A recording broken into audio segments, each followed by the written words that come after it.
Hi friends, Ayyanar துணையில் நிலா நம்ம சோழனை விட்டுட்டு என்றைக்குமே போக மாட்டேன்னு சத்தியம் பண்ணி சொன்னது யாருக்கெல்லாம் பிடிச்சிருக்கோ அவங்கெல்லாம் நம்ம வீடியோவை லைக் பண்ணிக்கோங்க. சேரனுக்கு கல்யாணம் ஆகிற சந்தோஷத்துலேயே நிலாவுக்கும் சோழனும் பிரிய மாட்டாங்க அப்படின்னு கேட்ட நியூஸ் நம்ம ஐயனார் துணை ஃபேமிலிக்கு ரொம்ப சந்தோஷமாக இருக்குது.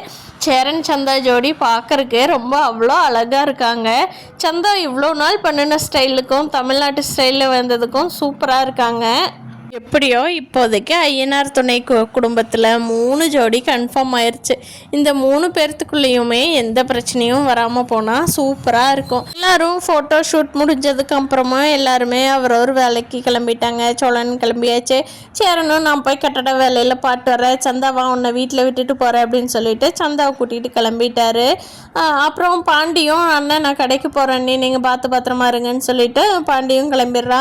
வானதிட்டே நான் உங்க கூடயே கடைக்கு கொஞ்ச நேரம் இருந்துட்டேன், அப்புறம் எங்கள் வீட்டுக்கு போயிடறேன்டா, இன்னைக்கு காலேஜ் லீவு தான்டா அப்படின்னு சொல்லிட்டு வானதியும் கிளம்பி போகிறாங்க பாண்டி கூட. அங்கே போய் கடையில் உட்காந்துக்கிட்டு பார்த்தேன் பாண்டி, உங்கள் வீட்டில் இன்னொரு பெட்ரூம்லாம் நிலாக்கா சூப்பராக ரெடி பண்ணிட்டாங்க, பார்த்து இன்றைக்கி வீட்டுக்குள்ளே போய் நல்லா இருந்துச்சு அப்படிங்கிறாங்க.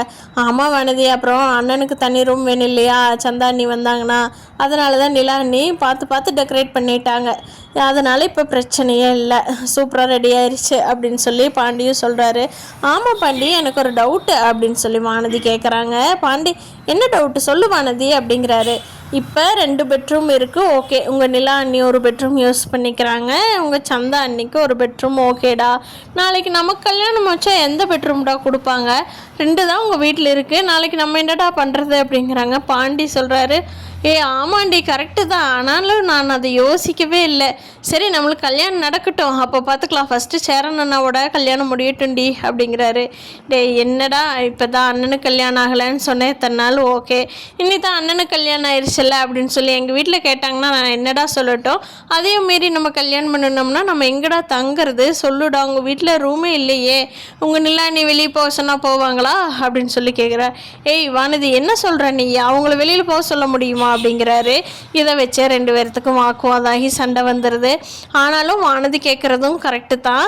பாண்டி வானதிக்கு கிளம்பி அவங்க வீட்டுக்கிட்டே போடா, உங்கள்கிட்ட யார் புரிய வைப்பா அப்படின்னு சொல்லிட்டு கிளம்பி வீட்டுக்கு போயிடுறாங்க. அப்போ தான் பாண்டியும் யோசனை பண்ணுறாரு. ஆமாம் வானதி பேசுனது கரெக்டு தானே, நம்ம என்ன பண்ணுவோம், இன்னொரு ரூம் கட்டிக்கலாமா, ஐயோ இந்த பிரச்சனையை நம்மளா எப்படி ஸ்டார்ட் பண்ணுறதுன்னு யோசனை பண்ணிக்கிட்டு இருக்காரு. ஆனால் கண்டிப்பாக சேரனோட கல்யாணம் முடிஞ்சதுக்கப்புறமா சேரன் ஆளுங்களை விட்டு இங்கே ஒரு ரூம் ரெடி பண்ணிடுவார் பாண்டி கல்யாணத்துக்குள்ளே. அது வானதிக்கு தான் புரியலை. நிலாவும் சேரனும் சேர்ந்தாங்கன்னா இப்போ தான் அந்த வீடு அவங்க அப்பா பேருக்கு மாறிடுச்சு இல்லையா, அதனால் அவங்க கண்டிப்பாக ரெடி பண்ணிக்கலாம். அவங்க பெரியப்பாவோ அத்தையோ யாரும் தொந்தரவு பண்ண மாட்டாங்க. ஒரு ரூம் ரெடி பண்ணாமல் பாண்டிக்கு கல்யாணம் பண்ண மாட்டாங்க. இன்னைக்கு கண்டிப்பாக ஏதாவது பிளான் பண்ணுவாங்க நமக்காக அப்படின்னு சொல்லி பாண்டி சொல்கிறாரு. இதை வேலை பார்க்குற கண்ணன் அண்ணா கிட்ட பார்க்கலாம் ஃப்ரெண்ட்ஸ். ஐயனார் துணையில் அடுத்தடுத்து என்ன இன்ட்ரெஸ்டிங்காக போகுதுங்கிறது. இனிமேல் பல்லவ எந்த தப்பான வழிக்கும் போக மாட்டான், அவன் படிக்கிற வேலையை மட்டும் பார்ப்போம் அப்படின்னு சொல்லி நடேசனுக்கு ரொம்ப நம்பிக்கை வந்துருச்சு.